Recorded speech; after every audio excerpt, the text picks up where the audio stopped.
Hola, ¿qué tal? Mi nombre es Iván Carrillo y esto es Reporte Climático. Como cada semana, me da mucho gusto que nos acompañen en un nuevo episodio de este espacio de periodismo de soluciones para un mundo en constante cambio. Quienes nos siguen habitualmente saben que aquí se dan cita a especialistas de Iberoamérica que estudian las consecuencias del mayor desafío de nuestros tiempos, la alteración del clima, y nos ayudan a identificar las mejores alternativas para hacerle frente. La biotecnología es una de las herramientas que pueden contribuir a mitigar la crisis y abre una ventana de oportunidad para adaptarnos a sus efectos irreversibles. Hoy hablaremos sobre este potencial con Lucina Romero, académica del Centro Interdisciplinario de Investigación para el Desarrollo Integral y Regional. Desde Sinaloa, México, esta científica nos explicará cómo se aplica la biotecnología a la producción de alimentos, una de las actividades más vulnerables a los estragos del cambio climático. Pero antes de conversar con ella, les invito a hacer un recorrido por las noticias del clima alrededor del planeta.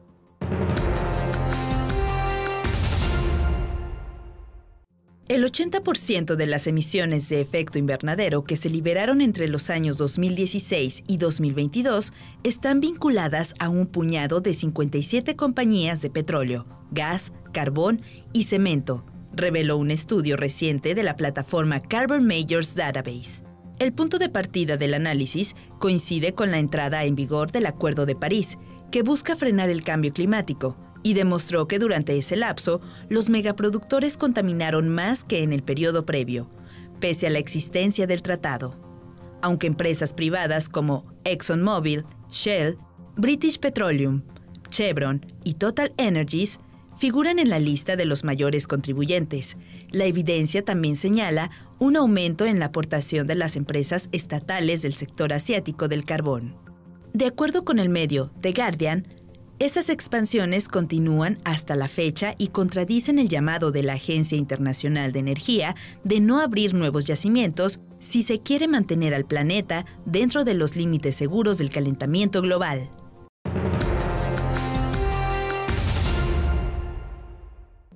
Países Bajos es el principal exportador de tulipanes en el mundo. Estas flores son un tesoro nacional, además de un enorme atractivo turístico. Sin embargo, la alteración del clima las ha puesto bajo amenaza, informó Deutsche Welle. Y es que las largas y frías primaveras que requieren los bulbos para crecer ya no son las de antes. Hoy en día, el campo neerlandés es más húmedo en invierno y las olas de calor en primavera y verano son más frecuentes, lo cual constituye una fórmula mortal para los tulipanes y compromete la producción de más de 2.5 millones de flores al año. En 2023, por ejemplo, llovió tanto cuando no debía que el 9% de los tulipanes murieron. Lo que ahora preocupa a las familias de productores es el calor creciente que se avecina. En el pasado, la temporada cálida significaba regar los campos de 2 a 4 veces y ya, pero actualmente pueden demandar un riego semanal, incrementando con ello el precio de los tulipanes.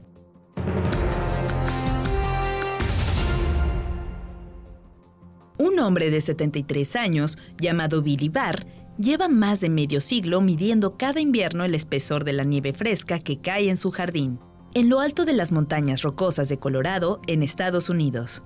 Según Associated Press, este científico ciudadano utiliza una simple regla metálica para cumplir su objetivo, sin remuneración alguna y motivado por la mera curiosidad. En un inicio, Barr no se imaginaba que año con año la nieve tardaría más en llegar y que desaparecería antes de lo normal como consecuencia del cambio climático.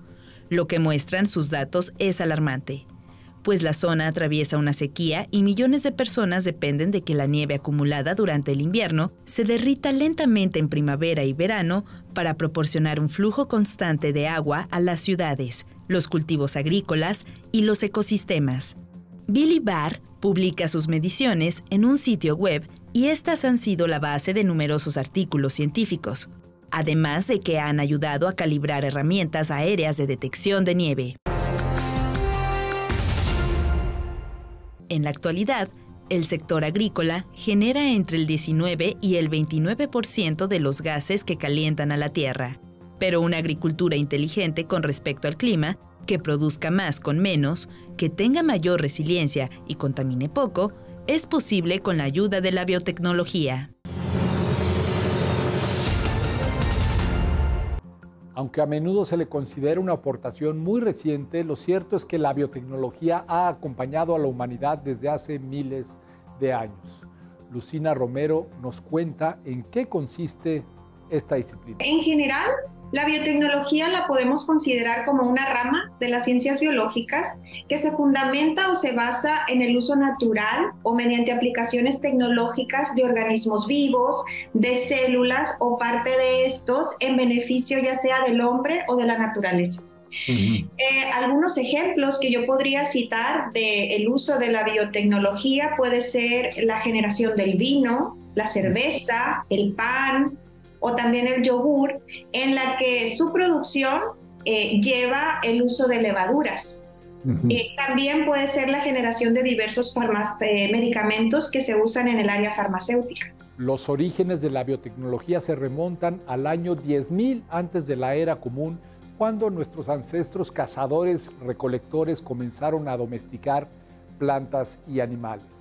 Sin embargo, en las últimas décadas ha mostrado un crecimiento exponencial. Mira, diversas son las técnicas biotecnológicas que hoy en día se utilizan. Una de ellas, y que se ha utilizado de igual manera por mucho tiempo, es el mejoramiento genético de especies, en este caso frutales, a escala global, mediante la realización de cruzamientos dirigidos entre especies vegetales relacionadas. Por ejemplo, la Fragaria chiloensis, variedad ananasa, que fue cruzada con Fragaria vesca y dio origen a la fresa actual que conocemos, y que se ha seguido cruzando para incrementar su calidad comercial, su viabilidad comercial, en este caso de la fresa. En el pasado, este tipo de estrategias se usaban de manera empírica, con la simple selección de las plantas que parecían ser superiores a sus compañeras y que era resultado del azar. Pero los hallazgos del genetista y monje austriaco Gregorio Mendel a mediados del siglo XIX dotaron a la biotecnología de bases científicas. También ya a nivel de laboratorio pues se han mejorado o creado muchas nuevas especies frutales mediante el uso de sustancias químicas naturales que nos han permitido incrementar la dotación cromosómica que tienen estas especies o estas plantas, y esta técnica se conoce como poliploidización. Y ella es la técnica que actualmente desarrollo en el laboratorio para el mejoramiento de arándanos o de cítricos. Esta se ha utilizado en arándanos, en fresas, en cerezas a nivel mundial, también en flores o en ciertas legumbres, y ello ha permitido, como te digo, darle versatilidad o ha permitido la generación de muchas nuevas especies en favor de la humanidad. En este sentido, lo que suele hacer la biotecnología es tomar lo que ya ha inventado la naturaleza para llevarlo a un siguiente nivel. La poliploidización, te decía, es un fenómeno que ocurre en la naturaleza y que ha sido una ventana o que ha proporcionado ha sido una ruta importante para la evolución y generación de nuevas especies vegetales. O sea, la naturaleza normalmente, por eventos como elevaciones en la radiación o qué sé yo, a lo largo de estos cambios que ha tenido el ambiente, ha inducido este tipo de eventos de poliploidización, generando de manera natural estos organismos. Un organismo poliploide es aquel cuyo genoma va a presentar más de 2 juegos de cromosomas. Nosotros los humanos, por ejemplo, somos organismos diploides, es decir, somos 2N. Todos aquellos organismos que tienen más de 2 juegos, es decir, 3, 4, 5, 6, 8, se consideran organismos poliploides. Los biotecnólogos han develado los detalles de ese fenómeno y ahora son capaces de imitarlo para producir organismos como la fresa comercial octoploide, que posee 8 juegos de cromosomas. De manera natural, como te decía, se genera, pero hoy día, y bueno, desde hace ya varios años atrás, no es que sea una técnica nueva, los científicos hemos utilizado esta técnica para de manera direccional, o sea, o dirigida, inducir estos eventos de poliploidización utilizando unas sustancias a nivel de laboratorio. Lo que hacen estas sustancias químicas es que durante el ciclo celular, durante la división celular, inhiben una etapa de la mitosis. Y se duplica el material, se está dando el ciclo celular, se duplica el material genético, se duplican los organelos, en este caso las mitocondrias y los cloroplastos, pero cuando se van a separar las células, ahí es donde activan o donde actúa estos reactivos químicos e inhiben que termine el proceso de mitosis, es decir, inhiben esa división celular final y por lo tanto la célula que nunca se divide queda con el doble del material genético y de organelos y se sigue después dividiendo hasta generar un nuevo organismo. De esa manera, la planta en cuestión queda con el doble del material genético original y continúa su crecimiento con esta nueva característica. Mira, en general, a lo largo del desarrollo de esto de la poliploidización en los laboratorios, se han visto innumerables beneficios que trae la poliploidización de los tejidos vegetales. Por ejemplo, mayor tolerancia al estrés hídrico, al estrés abiótico, tanto a la sequía como a la salinidad. También mayor tolerancia al estrés del tipo biótico, es decir, al ataque por virus, bacterias, hongos, etc. De igual forma, tiene la característica de incrementar el tamaño de la planta en general, es decir, hojas más grandes, tallos más grandes, frutos más grandes, etc. Lo que de igual manera es algo bien relevante. Concretamente, Lucina Romero investiga el uso de esta técnica para que la producción de arándanos, que es uno de los principales cultivos de Sinaloa, México, pueda funcionar con menos agua. Hace como un fenotipo tipo Hulk, digámoslo así, de una versión Hulk de las plantas.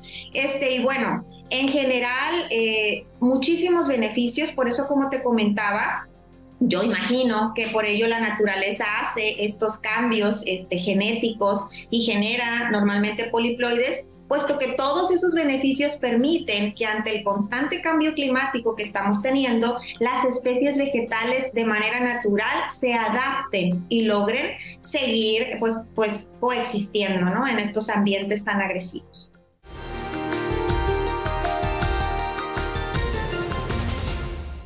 La Organización de las Naciones Unidas advierte que, por sí sola, la biotecnología es incapaz de resolver los desafíos que conlleva el cambio climático en la agricultura. Pero si se aplica racionalmente y con principios ecológicos, puede ser una gran aliada. El cambio climático pone en aprietos al sector agrícola porque usualmente depende de patrones de temperatura y precipitación muy específicos. Hoy, México atraviesa por una amplia sequía que está comprometiendo la viabilidad de diversos cultivos. Una necesidad que yo considero que es urgente que tenemos, pues es generar plantas más tolerantes a la sequía o a la falta de agua.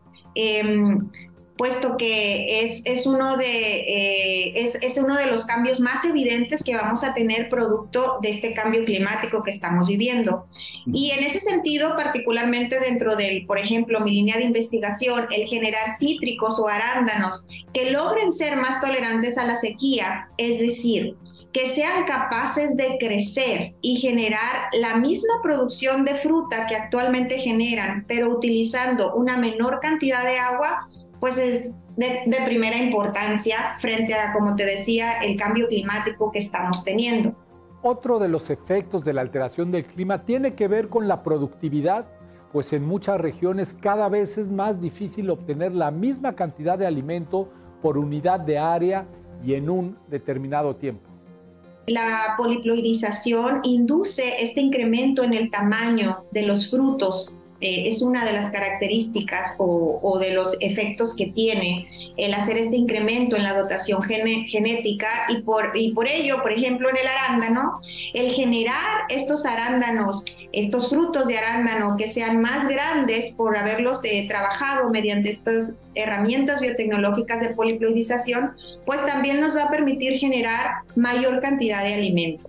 Y ese es otro de los desafíos globales que también vamos a tener que enfrentar producto de la población que constantemente está creciendo y también aunada a la disminución proporcional que tenemos de suelos para generar dichos alimentos. Volvamos al caso de los arándanos. De acuerdo con algunos análisis de mercado, las pérdidas de cosechas en países como Perú, Chile y México ya se asocian con el cambio climático.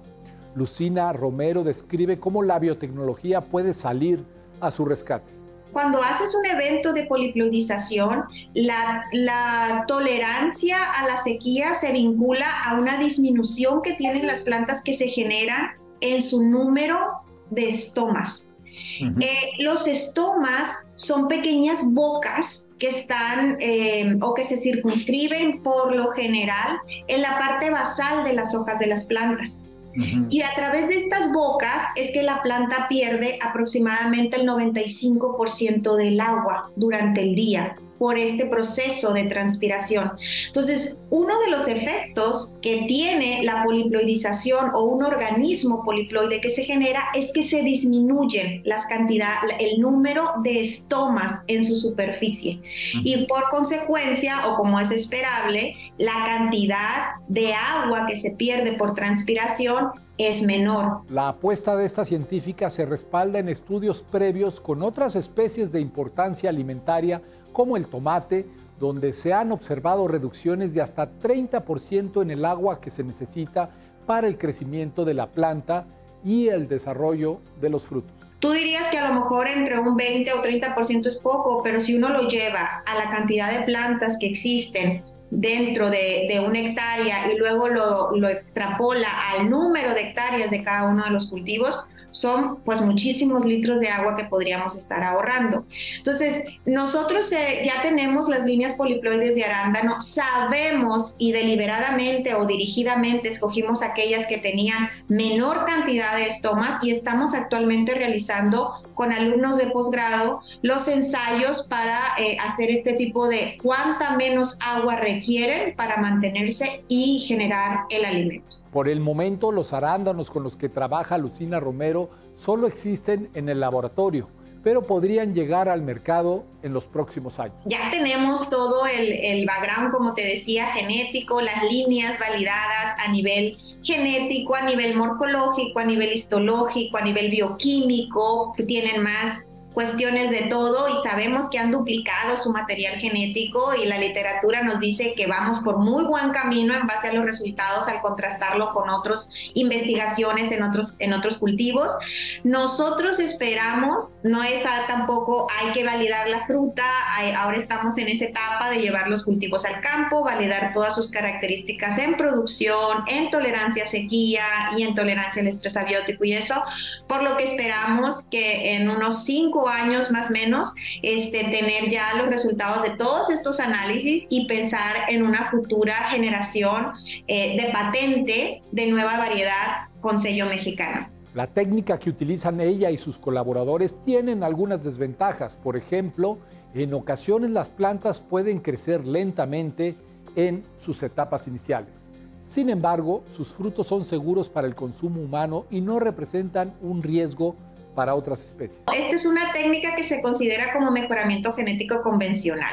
Como te decía, incluso esto lo hace de la naturaleza allá afuera. Lo que nosotros estamos haciendo es dirigir y acelerar de tal manera la obtención de este tipo de productos, pero esta es una técnica convencional, o sea, no hay ningún transgen, no hay absolutamente nada, y por lo tanto no debería de tener ningún problema para la liberación del producto y mucho menos tener algún efecto en la salud humana. De hecho, nosotros consumimos café, algodón, fresas, sandía sin semilla, que es otra ventaja que te da esta técnica de poliploidización, que tú puedes generar frutos seedless, etcétera, y los consumimos diariamente y obviamente no existe ningún problema a la salud con estas técnicas. Ahora bien, la generación de variedades poliploides no es la única biotecnología aplicada a la agricultura.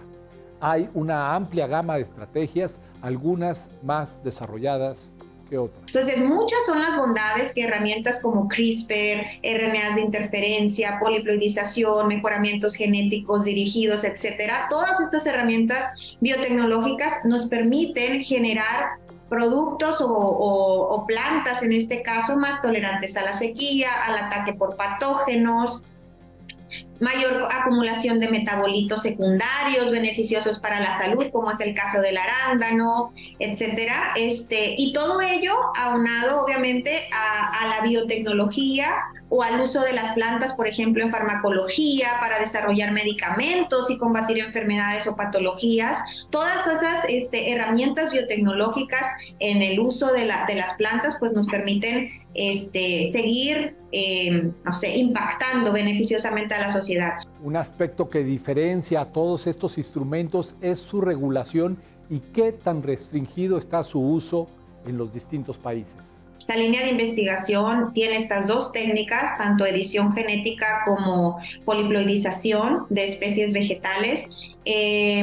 Puesto que con edición genética tú haces cambios muy puntuales o dirigidos hacia lo que tú quieres lograr. Sin embargo, igual, ¿no? Estás haciendo un trabajo de genético, digámosle así, una manipulación, y hasta cierto punto se acepta por la comunidad europea este tipo de productos, pero sigue teniendo ciertas restricciones legales. Es por ello que yo combino lo del uso del CRISPR-Cas9 con las tecnologías de poliploidización, porque lo importante acá no es que generemos productos nada más, o sea, tienen que llegar al mercado, tienen que movilizarse hacia la comunidad y tenemos que encontrar la forma de generar todo ese mundo de alimentos para la sociedad de manera rápida y que las regulaciones legales no sean una limitante para la liberación de este tipo de productos. En la actualidad, la región de América Latina y el Caribe constituye uno de los pilares de la seguridad alimentaria mundial, pues aporta el 14% de la producción de comida. Este papel puede ser reforzado con una biotecnología que apunte hacia la agricultura sostenible.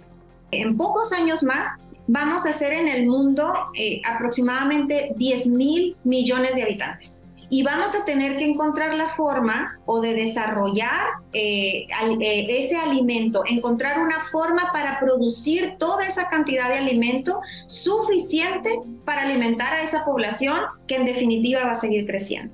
La biotecnología por muchos años ha sido nuestra aliada y estoy completamente convencida de que seguirá siendo para llegar a cubrir todas esas necesidades y hacer frente también a todos los efectos del cambio climático que día con día se empiezan o se siguen exacerbando en diferentes partes del mundo. Gracias por haberme acompañado en este reporte climático. Yo soy Iván Carrillo y me dará mucho gusto encontrarme nuevamente con ustedes la próxima semana con más periodismo de soluciones para un mundo en constante cambio.